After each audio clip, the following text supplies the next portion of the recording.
Okay, good morning. So here we solve some problems from the book. I think they are good problems actually. They are a little bit harder than the standard problems in the book. So let us go and try to solve them together, okay?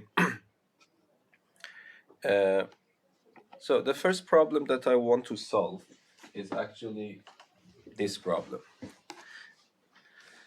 So let me make it a little bit bigger and move it here. So we have these graphs here, as you see, and then we solve this one during the lesson, the first part. I want to solve the second part today, okay? And I told you that you're not allowed to guess something about the functions. For example, of course, this is a parabola. It seems a parabola, and the famous one is y equals to x squared. So if you assume that this is a straight line, this is a straight line, and this is the parabola, and you answer the question based on that, you will get 0 points. Because never know, because I mean, this part is actually seems to be a straight line, of course, but you don't know if it is a very, very giant circle. Yes? So that's why I'm saying that this is not possible to guess. So the point is that to use the chain rule to be able to answer this question. Okay, so let me here write it on the board. So we just need this part. Yes, so we want to calculate h. So h of x is given to be what? H of x is given to be f of 1 over g of x. And what is asked? You are supposed to calculate h prime of 1. So this is problem 3146, part B, yes? Okay, so how we should solve the problem? Any ideas? Start by taking the function inside the function. So we have to take the derivative of h first and then answer that one. So do you remember? So I take the derivative of both sides, so h of x, yes? I take the derivative of this equal the derivative of the right-hand side. Yes, that is, if this is supposed to be equal to this, the derivative of the left-hand side should be also equal to the derivative of the right-hand side. But if you remember, I told you that there is one exception, that it doesn't matter if you put prime here or there, yes? Because I told you before that there is a huge difference between this one, this is, and this one, yes? They are not the same. So this tells you that first you replace x with g of x, you get a new function and then differentiate it. This tells you that no, first differentiate f and then replace x with gx. They are not equal. The formula that connects them is the chain rule. That's the formula. But there is one exception, that these two symbols are the same if g prime of x is 1.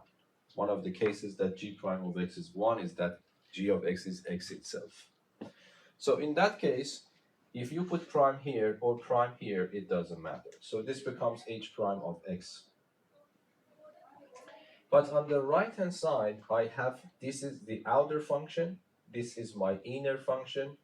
I have composed them, and I want to take the derivative.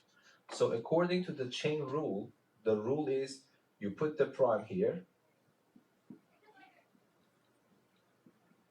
but you have to remember to multiply it by what? By the derivative of the inner function as well.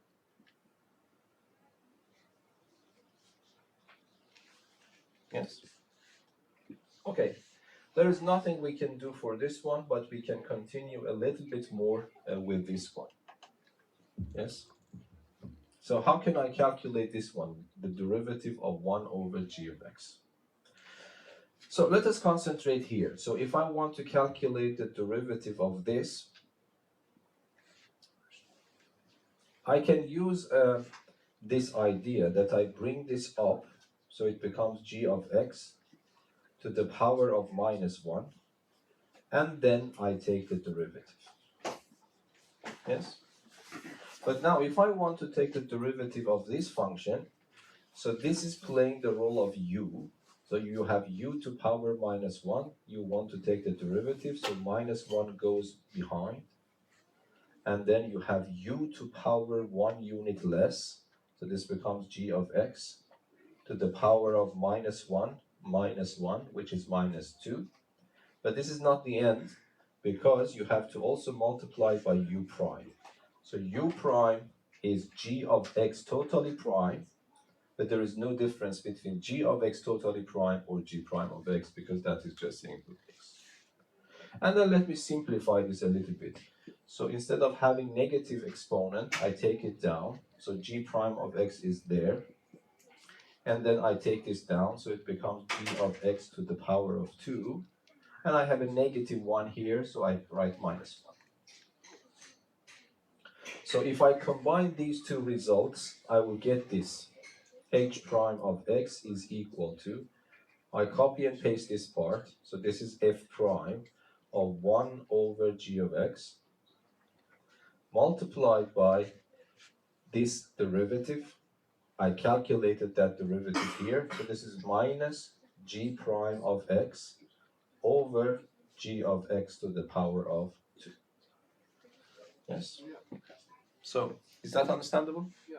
Okay, and now everything is ready, so I differentiate my function first, but the question mark is asking about the derivative calculated at 1, so I replace everywhere, I will replace x with 1 everywhere. So what happens? So therefore,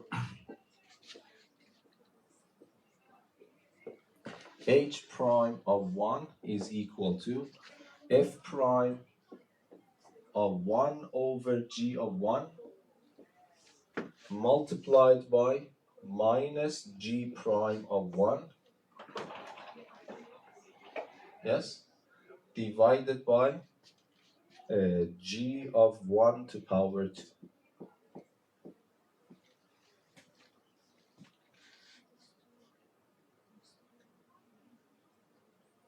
Yes?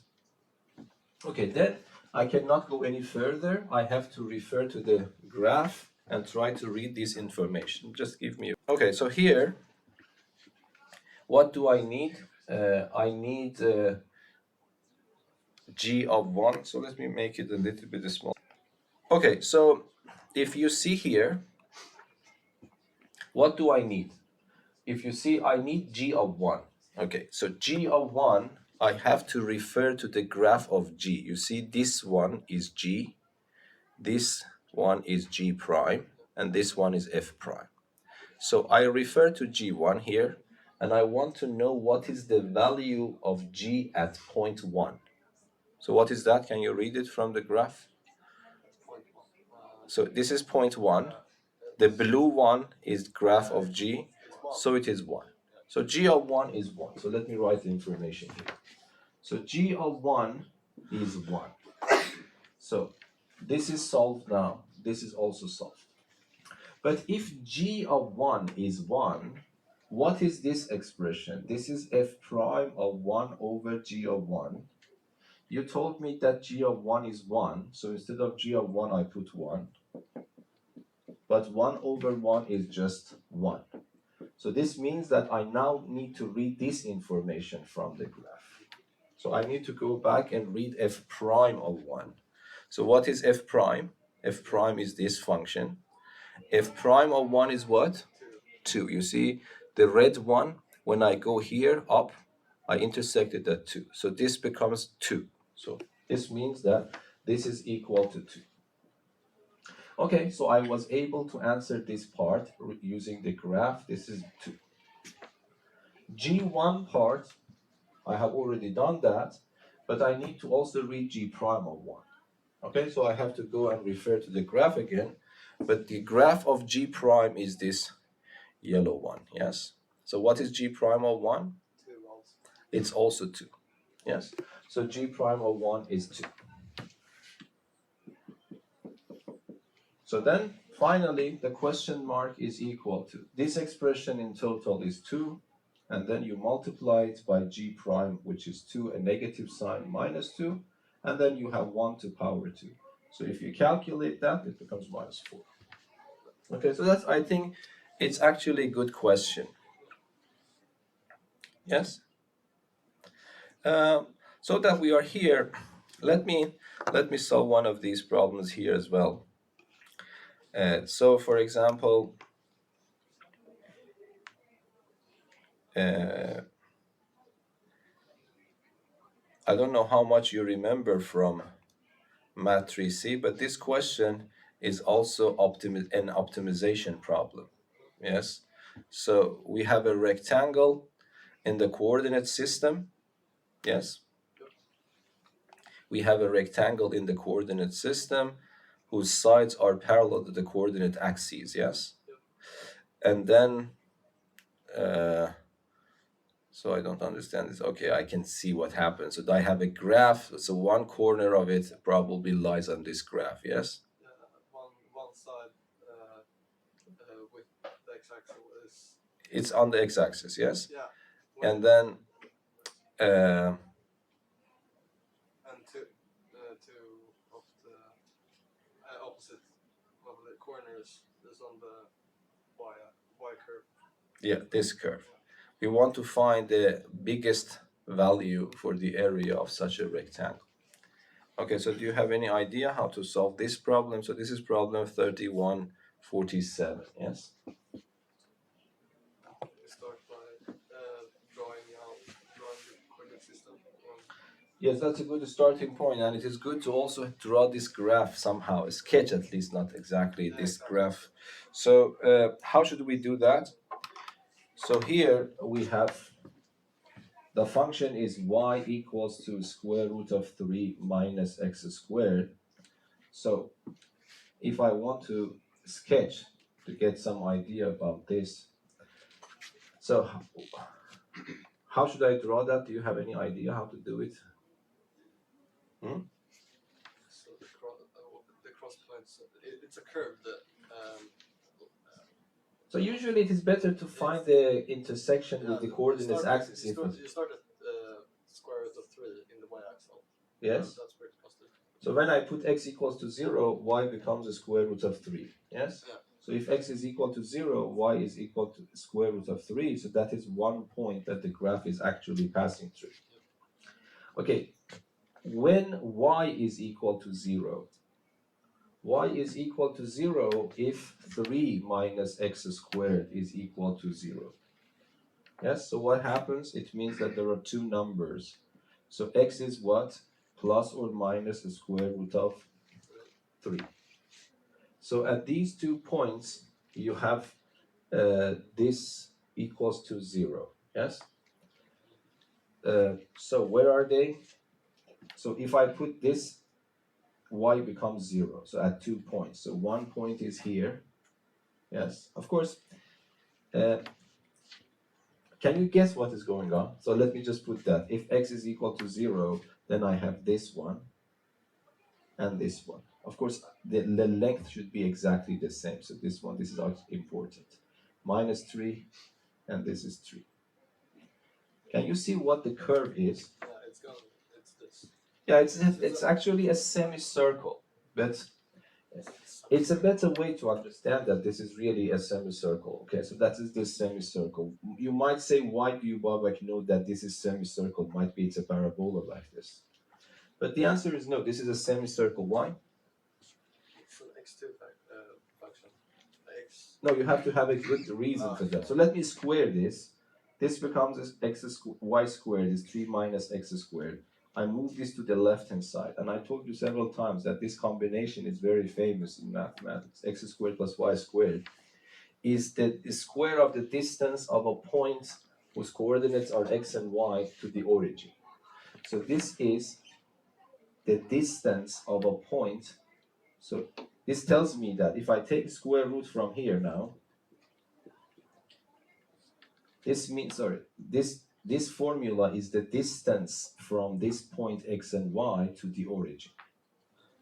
And then this tells you that this distance should be square root of 3, fixed. So it means that I am looking for those points whose distances from the origin are all equal to square root of 3. So then it would be a circle.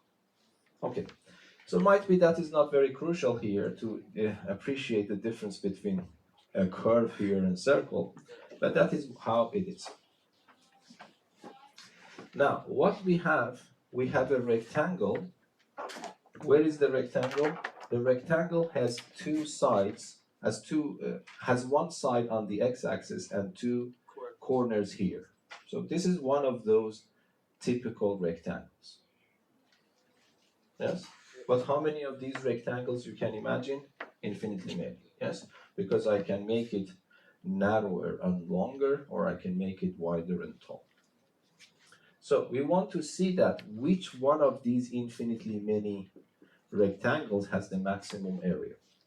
So my target function is the area. So I need to find the formula for my area. So let me write area. If this point, consider it to be point x and y, then from here to here is x, and from here to here is y. So if I want you to write a formula for the area, what do you write? By symmetry, you can use the symmetry. So what is the area of this green rectangle? 2x times y, yes? Because this x, you multiply it, so it is just 2x times y. But the point is that you want to maximize a, so you know that you have to take the derivative. But here you have two variables, x and y. So you need to get rid of one of them in favor of the other one. And that is also simple, because this point lies on the graph. It means the coordinates of that point satisfy this equation. So this means that y is related to x using this equality. So I can put this y here.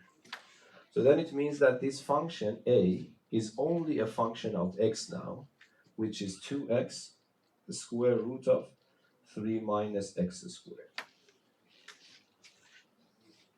Yes? So then you want to maximize this, but there are some limits for your variable x. The minimum value for x is 0. The maximum value of x is the square root of 3. It cannot go beyond that. Okay, so that is your function, and you want to maximize this function. And this the reason that they couldn't ask you this in Math 3C, because in Math 3C you were not able to differentiate this function. So, and how many rules are involved? There are two rules involved. One rule is the product rule, because I have the product of these two functions. And the second rule is the derivative of the square root of something. So this is the chain rule. So this is two problems actually, two rules in one problem. Okay, so how we solve that one? So let us start differentiating the function. So we have a of x equals to 2x square root of 3 minus x squared. Okay, how should I differentiate it? I have this function, I have that function, they have been multiplied. So according to the product rule, which was f times g prime, is f prime times g itself plus f times g prime itself. F times g prime. So this becomes the derivative of the first one multiplied by the second one plus the first one multiplied by the derivative of the second one. Yes? So what should I do now? The derivative of 2x is extremely simple. It's just 2 square root of 3 minus x squared. Then I have 2x. But hopefully we have some exercises, actually a lot of exercises like this. So if I want to take the derivative of this function, you need to give the role of u to this in your head. And then you need to remind yourself about the formula of the square root of u prime. Hopefully you remember that. It is 1 over 2 square root of u, but you have to multiply it by u prime. So then what happens? It becomes 2 square root of u. This is your u. And then you have to multiply it by u prime. But this is easy. Let us do it in our head. So the derivative of u is minus 2x. And I want to simplify that because I want to solve this equals to 0. Yes, it is better to simplify the derivative here. So what happens? This 2 here and that 2 there are cancelled. And between this one and that one, I take the common denominator. The common denominator is 3 minus x squared. So if you don't mind, let me just keep it here, okay? Make it simple. So a prime of x is equal to 2 square root of 3 minus x squared. These 2 and that 2 are gone. X times minus 2x becomes minus 2x squared divided by square root of 3 minus x squared. So this is your derivative. Yes? And now, what is the next? Do you remember from matrix C? You want to maximize a function. The first step is to take the derivative, yes?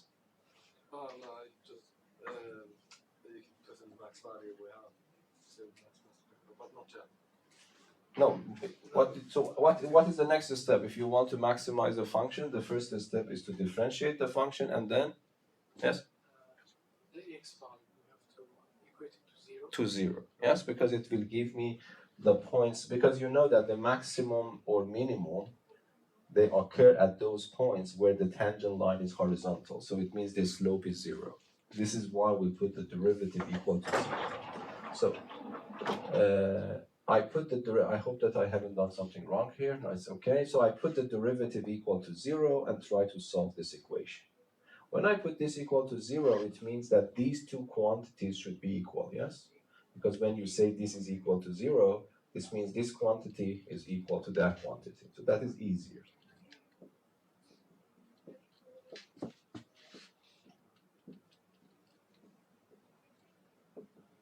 And then you have to solve this root equation. But this is not hard, because first of all, I divide by 2, so I get rid of 2. And then I multiply everything by this. Yes? When I multiply the left-hand side by the same factor, I get rid of this square root sign. Yes? So what happens? It becomes 3 minus x squared. On the right-hand side, I will get x squared. And this is extremely simple to solve, yes? So this means 3 is equal to 2x squared. This means that x squared is 3 over 2. I will get two answers for x, plus or minus.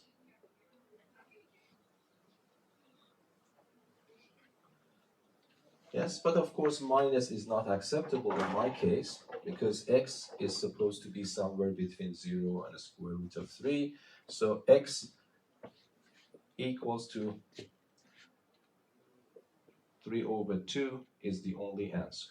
But of course, in principle, I don't know how much you remember, we will repeat these things a little bit in the next chapter, but it might be this is the case, that this is a minimum, or a maximum, or even a terrace point, or a fake maximum. So how do you know that?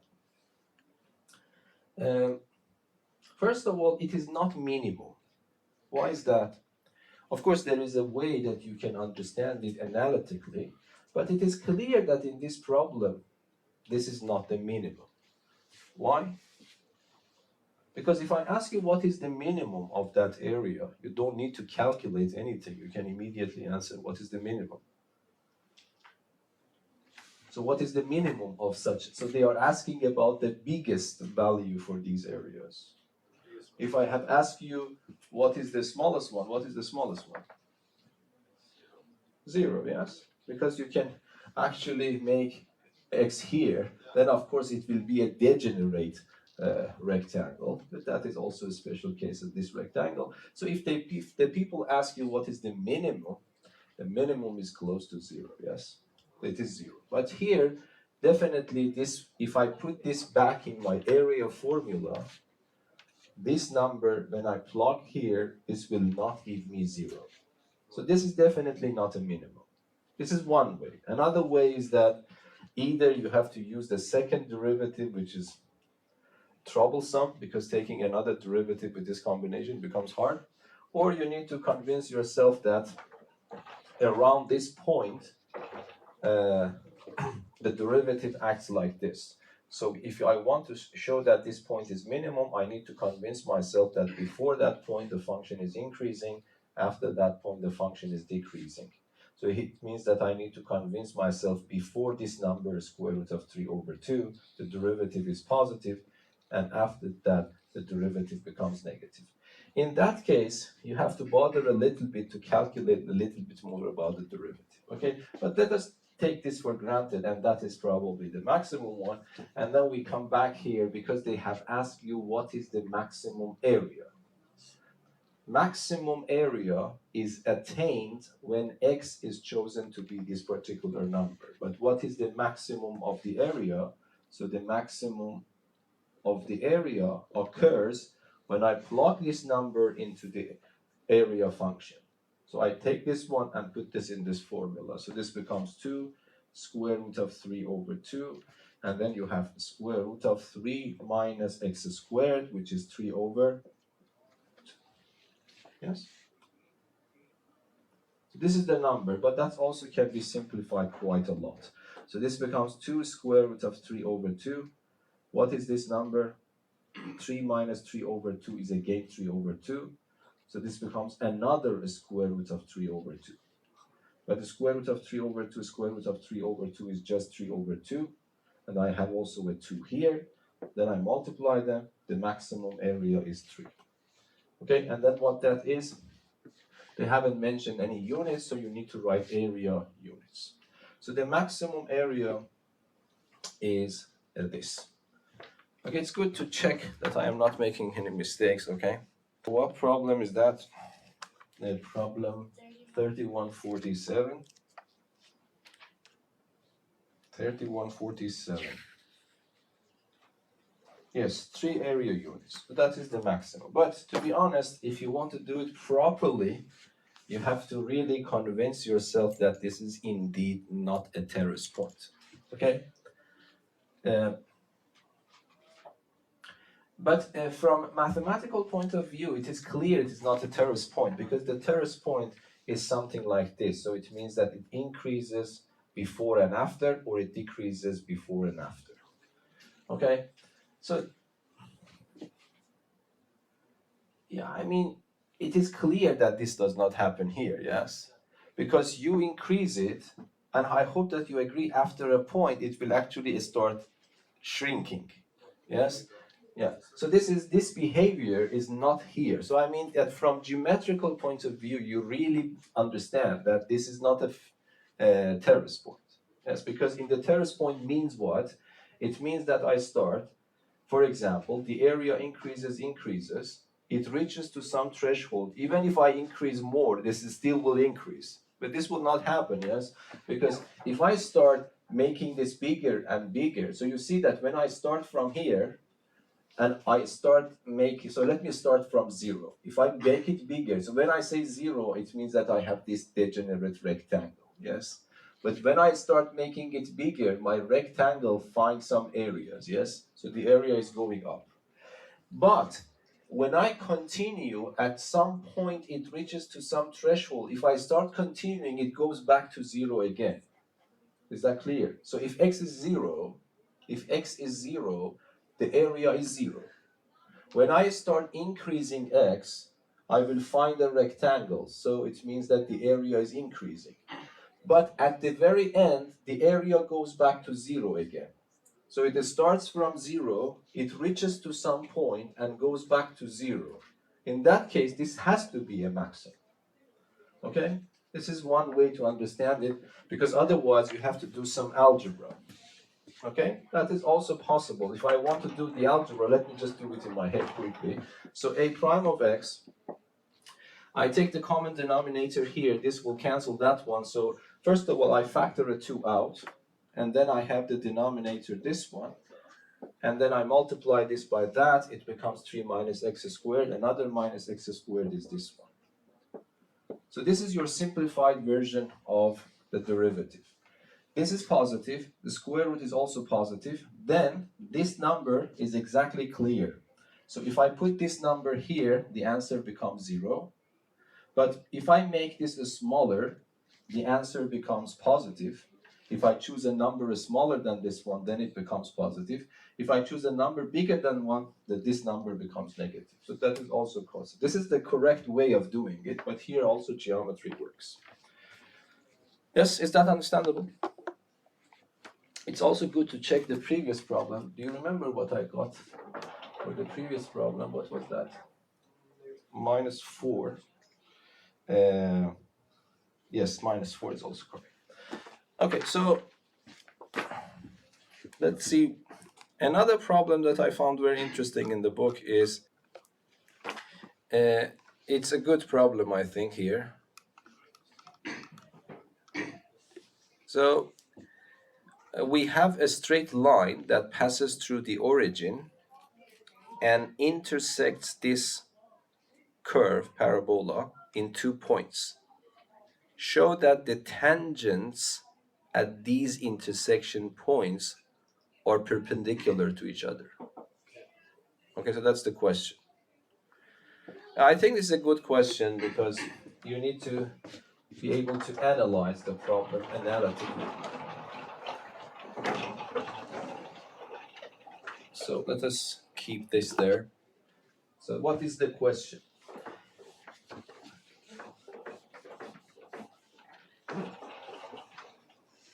Okay, so we have a curve which is 1 minus 0 comma 25 x squared, 0.25 x squared. This is a parabola.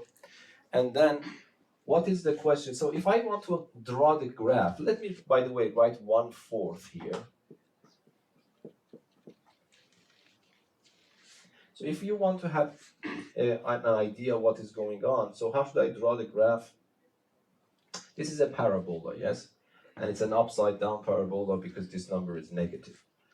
So if I put x equals to 0, y becomes 1, yes? This is 1. And if I put y equals to 0, x becomes plus or minus 2, yes? Something like this, for example. But that's enough to sketch the graph of the parabola, yes? So this is my parabola. So what does it mean? It means that now if I draw a line, a straight line that passes through the origin, hopefully you can see that it doesn't matter which line I draw, I will have always 2 intersection points. So for example, let us take this one, and then I get 2 intersection points. It doesn't matter which one I am choosing. Okay, I will always have 2 intersection points. Now the problem tells you that if you draw a tangent line here, if you draw a tangent line at one of them, and draw another tangent line in another one, of course my picture is not completely correct, but then we want to show that these two are perpendicular. Yes. Isn't this like more of a mathematical problem? We should just find that the slope of these tangent lines and then multiply them with each other, and if we get -1. So that is the now yes, that is definitely matters, but it is not like that because you don't know about tangents at that level. But that is what we want to use. I want to show that 2 straight lines are perpendicular. My goal is to find the slope of that and the slope of this and multiply them and confirm that this answer is 1. That's completely true. Okay? But the problem is actually a nice and hard problem, I would say. And the first thing is that it doesn't matter if I change this. This is a very interesting claim. So it means that, of course, if I change the green line, what happens? This point and this point will change. When these points changes, the tangent lines will also change, but still they remain perpendicular. This is the claim, the big claim in this problem. Okay. Okay. How should I analyze the problem? First of all, okay, how do you analyze the problem, by the way? This is a complicated problem. This is a skill I want you to learn. So how do you look at the problem? You want to start. What is the starting point? Your strategy became clear. You want to find the product of these slopes. One way to think about the product of these slopes is to find the slope of this and the slope of that and multiply it. It's a good starting point. So don't get lost. We want to find the slope of this and the slope of that. Okay. I'm thinking of making an interval for x. The value No, this is not a good way of thinking. I just want you to teach you how to think. Because then if you it's not like writing a novel. In a novel, you just want to have brainstorm and write whatever and then edit it. It's a very bad habit in mathematics. Yes? So you shouldn't do that. If you just want to write everything that you know, It's good for writing a novel, but it is extremely awful for doing mathematics. Yes? So what you want to do, so you shouldn't get lost. You have the idea. So you want to find the slope of this one. The next thing is that, okay, forget about everything. Concentrate on this question. I want to find the slope of this one. Okay, what is the next step? So you need to ask you once, you see, this problem is complicated, but if you have studied your lesson before, you immediately, in a matter of seconds, you should be able to answer, I want to find the slope of this one. What should I do? So it is taking more than seconds. The reason is that you don't think in this way. Then mathematics becomes hard. If you just train your brain thinking that way, then mathematics is not that hard, by the way. Of course, mathematics is hard even for mathematicians, but these are not hard. So this is the question I want to ask. I want to find the slope of this one. What should I do? This is the cornerstone of Math 4. Yes? Derivate our y. Yes? The slope of the tangent. No, just don't jump. Okay. Differentiate the function. Yes. Okay, so I differentiate it. Extremely simple. This is a technical problem. What's the derivative? Can you yourself say in a matter of seconds? Minus 1 over 2x. Yes? Yes? Is that okay? Okay. So this is the derivative. The next thing I have to do, I want to find the k value for one of these orange lines. Okay, so what is the next step? Second derivative? No. Why should I? That is just brainstorming again. No, to get the slope of the tangent.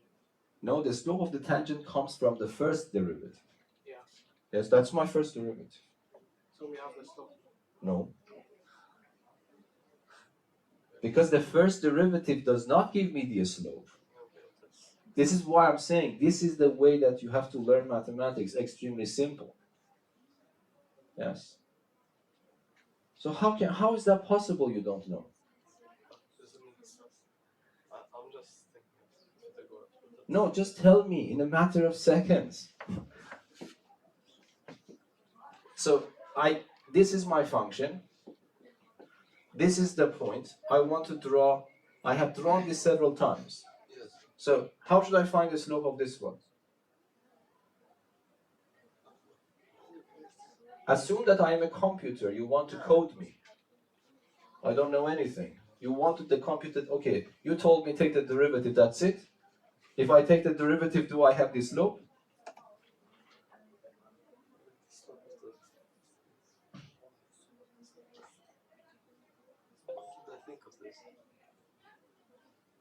No, there is nothing to think because this is somehow related to your memory. Because if you want to think, you have to be Newton to rediscover it again. So what should I do here? No, you know that, but probably for some reason. Let me just make a problem simple for you. I give you this function, okay, and can I ask you find the slope of the tangent line? Can I ask this question? Can I ask this question, yes or no?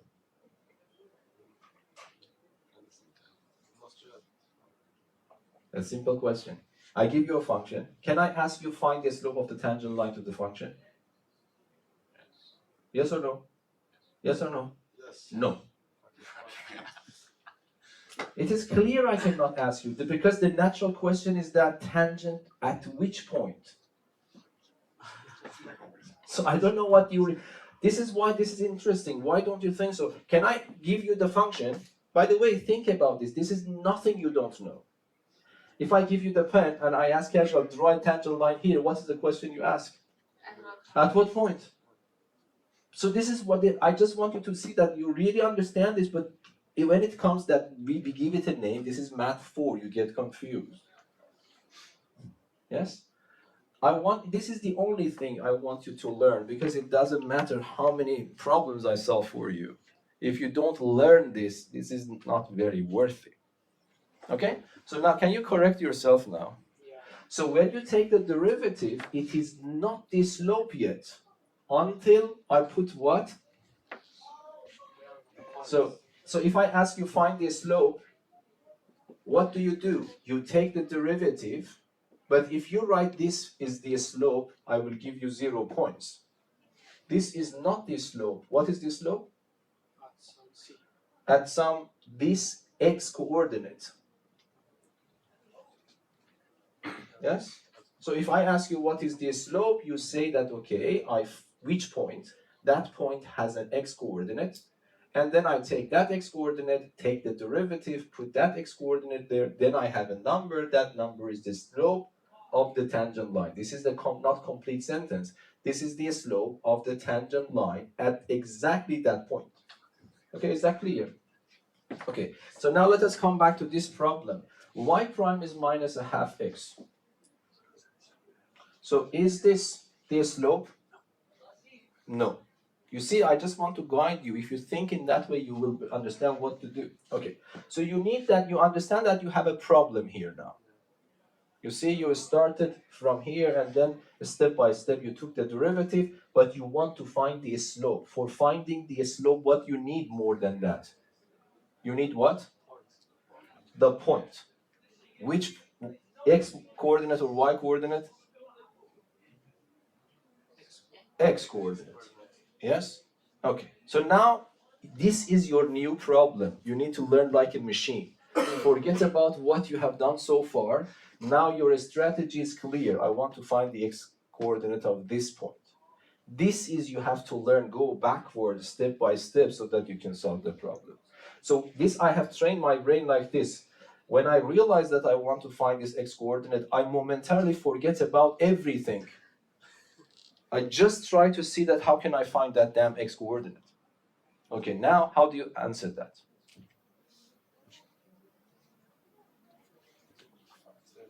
I want to find the x coordinate of this one.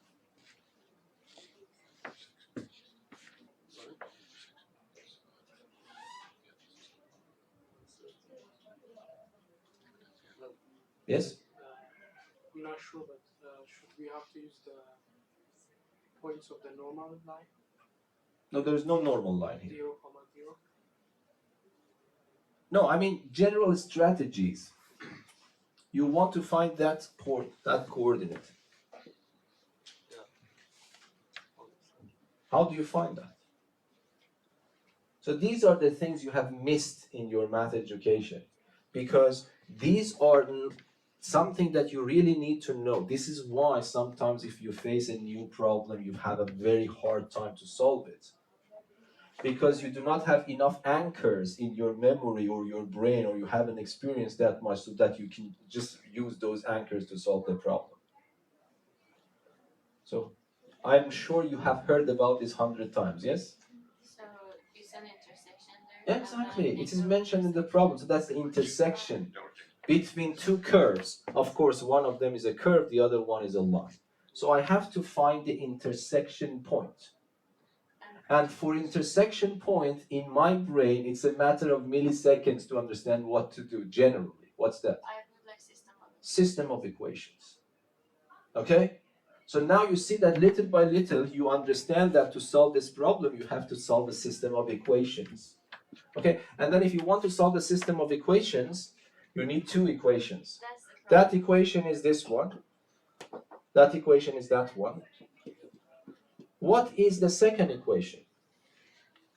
Is the equation of that green line. It could be anything. Not anything, but you are right. There are infinitely many of So them. then we have an interval, I think. Not interval. Don't stick to this interval, okay? Yes. So what should I write here? If I ask you, can you write an equation for this? Of course not, because how many possibilities are there? Infinitely many. So you shouldn't expect to get one single equation out. So you need to have infinitely many. But it has mentioned in the problem. So do you agree with this one? Because that's a straight line, and you know that this equation is that. Do you agree with this one or not? Generally true, but I don't like it.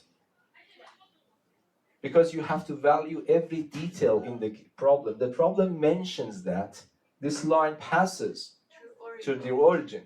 Don't make the problem harder, because if you write this, that is not wrong, but you are bringing two unknowns for yourself. So it means that you are not appreciating that this line is passing through the origin.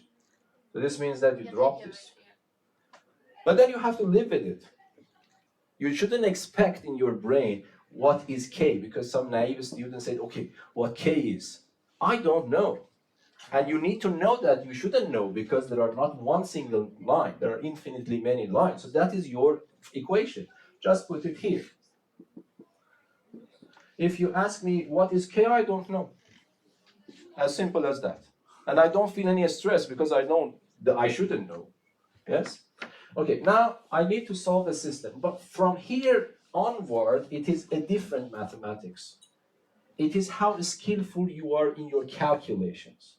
So I want to solve this system. What do you suggest? So you see, in this math problem, I am just struggling a lot. Now my problem is totally changed. I am in math 2C. I want to solve this system. Yes? Should I put just kx is equal to 1 minus? Yes, because this y is this y is this, so they are equal. Okay?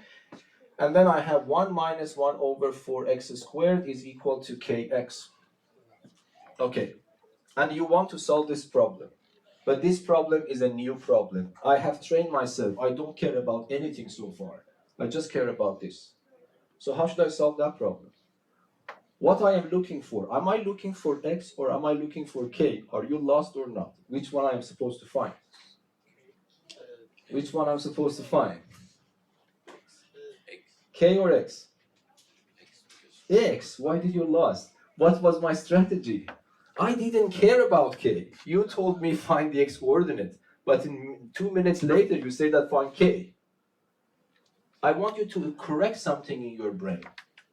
No teacher can do that. You need to do it for yourself. So still I am looking for x. So tell me, what is the first step you do? What should I do first? You remove K from the. Yes? I would move x from the right part to the left. To the left, yes. But I do something more. I really hate fractions. Working with fractions is hard, so I just multiply by 4 first. Yes. If you don't mind, let me multiply by minus 4 because this is my personal taste. I want to have this positive. It's just my okay. I multiply by minus 4. And then, as you said, what I do, I take it to the left. By the way, why did you tell me this? Is it easier to solve now? Okay, because it's a quadratic equation. We could do it more Yes. like condensed, but it was easier to do that. So you could see the whole thing. Yes. So this is the quadratic equation. Either you use PQ formula, thank you. Either you use the PQ formula or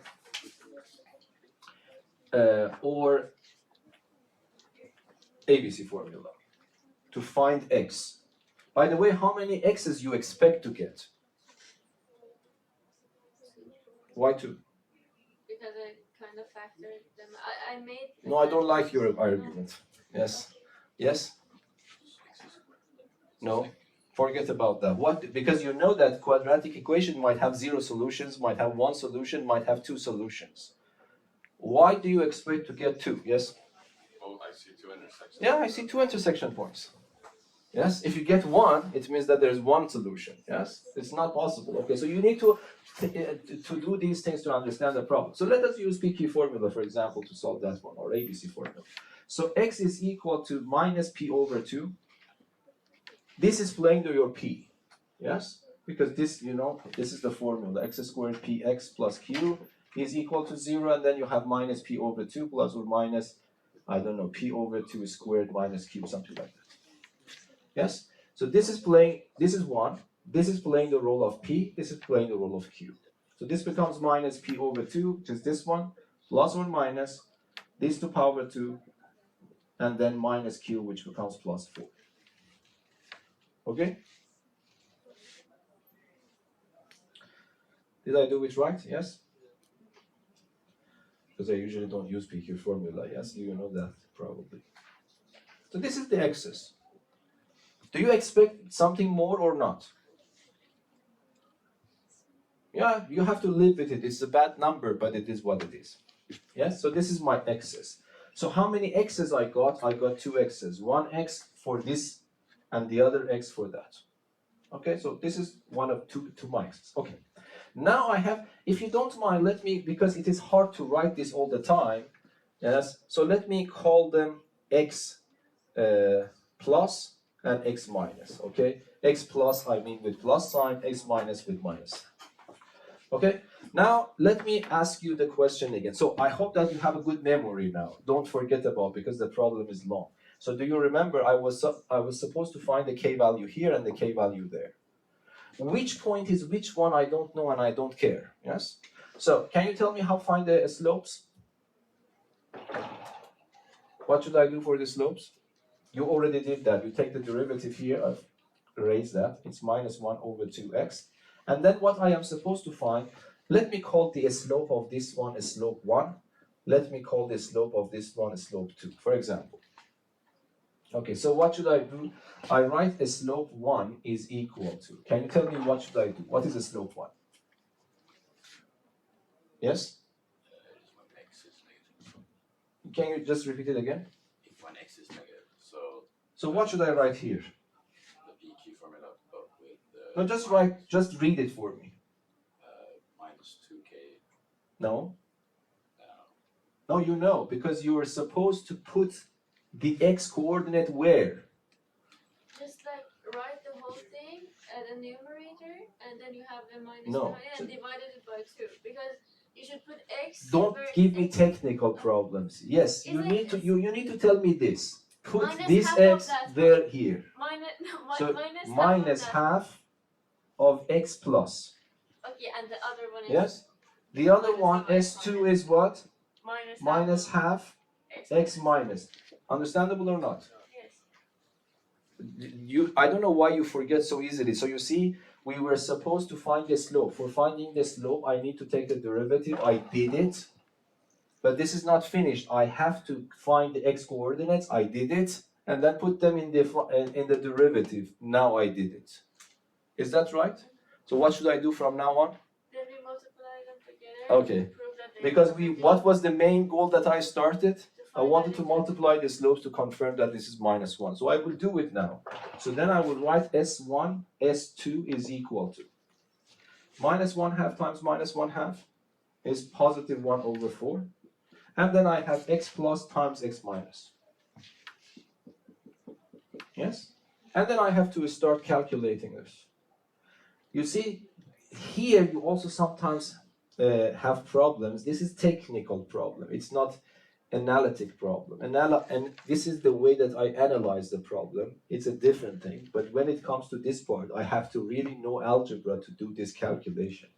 Okay, how should I do that? Let us do it and hopefully everything will work. It is a little bit surprising because x plus x minus deal with k, and I don't know k. But I insist to show that this is still minus 1. So somehow, miraculously, this k should go away. Okay, let us see if it goes away or not.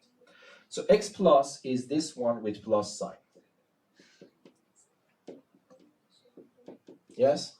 X minus is that one with minus sign. Do you agree? Okay, I want to multiply them. What do you do? You have minus 2k to the power of 2 minus. What's the name of the rule you're using? Conjugate. Conjugate. Of course you can multiply, but it takes time, yes? So you need to value, if your brain is that, okay, I always multiply. Yes, always multiplication will work, but I can design problems that you suffer a lot if you really want to multiply. So you have to train your brain, respect the patterns. And the pattern is quite clear, so this becomes 1 over 4. This is the conjugate rule. You see a number plus and this plus another number, the same number minus that number. So that's the conjugate rule. So it becomes the first 1 to the power of 2, which is 4k squared, minus the second one squared, which is? Isn't it just 4k to the power of 2 plus 4? Yes. Do you buy this? Yeah. Yes or no? Yes. Yes or no? yes. But then I have a trouble because this will go away. Yes? And then what is left? 4. And if you multiply it by 1 over 4, you get 1. Did I do something wrong? Did I do something wrong? Because 1 is not good. It is very good, but I won't unfortunately have minus 1. Yeah, exactly. Can't you take out the negative sign before doing the conjugate? No, whatever you can do is if you believe in that. This is wrong. The reason is that you have to put a pair of brackets here. The first one squared minus the second one squared. The second one is squared. The minus for all of them. And then you just imply that. So it's 1 over 2, 4k squared minus 4k squared minus 4. This and that are gone. 1 over 4 times that is minus 1. We are done. Okay?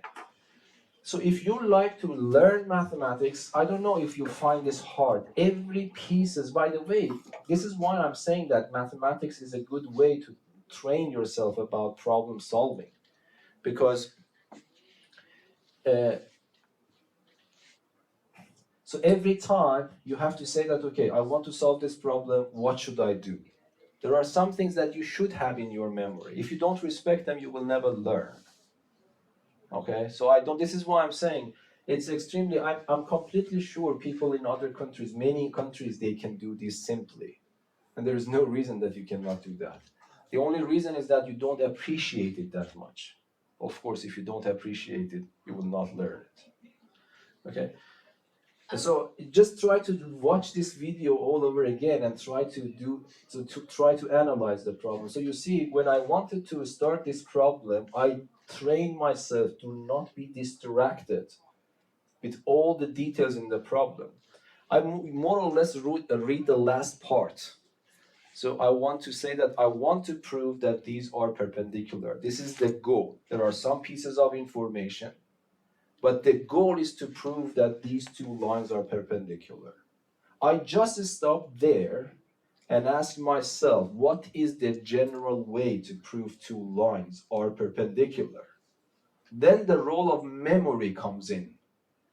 Okay, so it means that I review my past knowledge and say that, okay, oh, I know how to prove two lines are perpendicular. I need to find the slopes and multiply them and show that this is minus 1. Then I have my first strategy. Okay, now the question is that, how can I find this slope? Again, I refer to my memory. This line is not any line, it's not every line, it's just the tangent line. Then I realize, okay, for finding, I have it very good in my memory, for finding the slope, I have to take the derivative of the function and put the x coordinate of that point in that. You see, you couldn't answer this immediately to me. So of course, then you will be shaky in solving the problem. Okay, and then, okay, I said that, okay, now my goal is to find the slope. To the slope, I need to take the derivative. I do not have any problem with that. I can immediately do that. Then I have to take the x coordinate of this point and put it here. I do not have the x coordinate. So the problem is changed again. Forget about everything. How can I find the x coordinate? And then again, you have to review. How should I find the x coordinate of the intersection of two things? I need to solve a system. Then I set up the system. And in setting up the system, I didn't know about that. Then I analyze this a little bit. Okay? And then this becomes a technical problem to solve it.